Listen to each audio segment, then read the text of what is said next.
เว้าเรื่องรถตู้สีดำมาหาลักจับเด็กน้อยจักแม่นบ่แม่นบ่ฮู้แต่ว่าได้ยินสดๆฮ้อนๆข้างเฮือนข้อยนี่แหละสุเจ้าเนาะเด็กน้อยข้างเฮือนข้อยนี่มาแต่นาขี่รถถีบมาแล้ว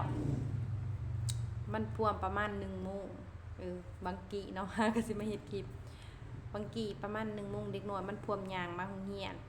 เด็กน้อยนะควงสิยางมาเฮียนปประมาณป5ป4สิมาเฮียนอยู่เฮียนพูนแก้วนาเฮือนข่อยนี้แล้วเขาเจ้าก็ย่างมาเนาะเขาเจ้าว่ามีรถตู้คันหนึ่งสีดำก็บ่ได้ถามละเอียดว่าเป็นคนลาวหรือคนจีนมาแบบส่วนครัวนี่มันละสิบ่มีเฮือนคนสุเจ้ามีเฮือนแต่ว่ามันมีเฮือนหลังนึงแต่ว่าเราบ่อยู่เราบ่อยู่หน้าเนาะเราบ่ทันเข้าบ้านแล้วมันก็จะเป็นป่ามันบ่มันเปรียวอ่ะสิซะคนก็เที่ยวดูอยู่แต่ว่ามันอยากเปรียวนะ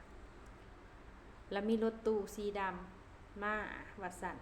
ตามได้ยินเขาเจ้าเล่ามาเล่าสู่ฟังให้มาเล่าสู่ฟัง รถตู้หันมาแล้วก็เอิ้นเด็กน้อย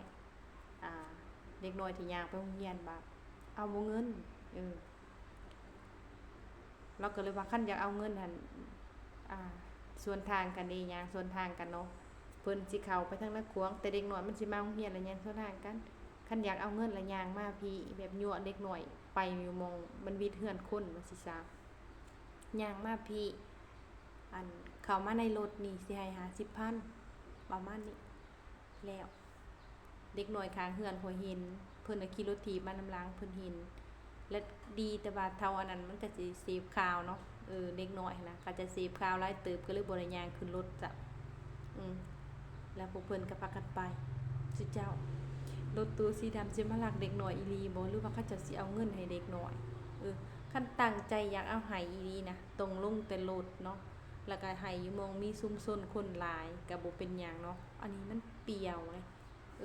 แล้วก็มาเว้าเรื่องสแกมเมอร์ที่ว่าแตกตื่นมาแต่เขมรแล้วมาลบหลีอยู่ลาวล่ะมันก็เป็นตาย้านไปอีกส่วนนึงตายสุจับนี่ว่าเขาบ่ได้เอาคันมันลูกข่อยย้านแล่นขึ้นรถล่ะสูงดีที่ว่าบักน้อยๆมันนอนมันนอนบ่ได้ไปลินหน้าทางเริ่มย้านเลยสุเจ้าเริ่มย้านระวังตัวเด้อบอกลูกบอกหลานเนาะว่าถ้าเขาเจ้าสิเอาหยังให้ละขึ้นรถมองเปรียวๆกับบ่ต้องขึ้นคือเก่าหั่นล่ะสุเจ้าระวังไว้เนาะจักมีจริงหรือบ่มีจริงเฮาก็บ่ฮู้ก็ระวังดีกว่าเพราะว่ามันอันตรายหลายสุเจ้าสิเอาเงินให้เด็กน้อยแต่ว่าบอกเด็กน้อยขึ้นมาเอาอยู่รถจึงสิเอาให้50,000ว่าซั่นเธอเป็นตาย้านเด้อคู่มือเนาะบอกลูกบอกหลานให้ระมัดระวังเด้อข่อยเองก็สิระมัดระวังคือกันเพราะว่าเฮือนเฮาหน้าทางเนาะแล้วก็เฮือนเป็นแบบเปรี้ยวๆนะแล้วก็บ่ค่อยได้มีคนอยู่ส่วนหลายเลยสิมีแต่เฮือนข่อยนี่แหละอยู่เจ้า